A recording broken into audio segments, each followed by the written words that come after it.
thank you so much. Happy crowd, weird week. Very weird.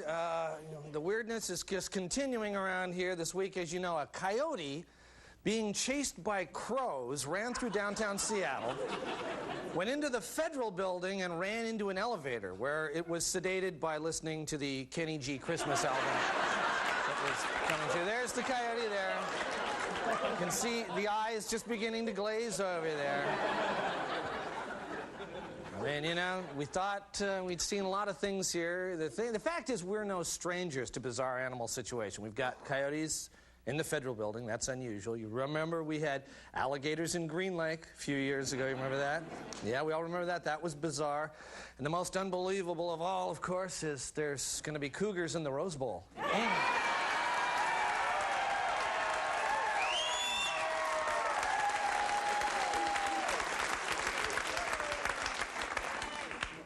Of course, an event like this is irresistible to the press, the story, and that photo, it went around the world, and we thought you might be interested in how different news organizations handled it. For example, Seattle Times, coyote in elevator places $10 billion order with Boeing. That was silly.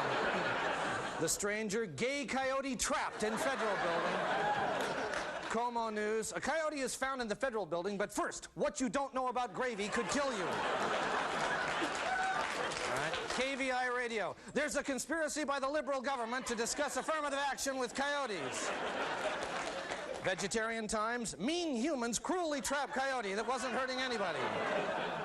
And finally, on an internet chat room, hey, I heard from some guy that a wild cougar went berserk in the streets of Tacoma and that he ate the Federal Express's driver's leg off.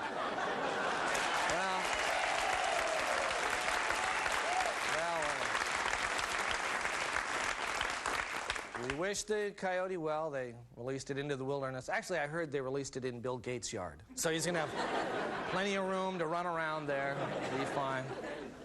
So, speaking of Kenny G, and Kenny, you know, I'm sorry about the Christmas album joke, but you know I have to do that. You know I have to do that. Anyway, our own Kenny set a record this week for the longest sustained note played on a saxophone. I believe we've got some footage of that. I think he was in New York.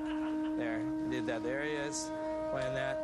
It's in, I think, a New York music store. That's an example of circular breathing. See, the air comes in through his nose while he's still blowing. That's why they call it circular breathing. Anyway, he played that one note for over 40 minutes. Wow. Was released on CBS Records as of Friday. Was the biggest selling instrumental of all time. Guy, just anything he does, it's amazing. But even more amazing is that we have someone here who's ready to break Kenny G's record. Now, down in our lobby is our very own Steve Wilson, who's quite an accomplished musician himself. Now, Steve, you ready to beat Kenny's record? Well, John, as you know, I've been in training for a while, and records are meant to be broken, so I'm ready to have a go at it. Okay, so without any further delay, here is Steve Wilson attempting to break Kenny G's record of the longest continual note ever played on the saxophone. Oh, John, I can't play the saxophone.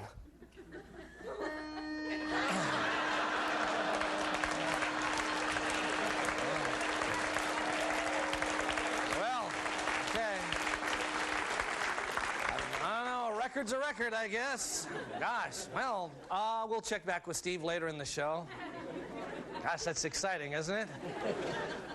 And when you talk about excitement, you're talking about reality police shows. And let me tell you, we have got a great one for you tonight. Take a look.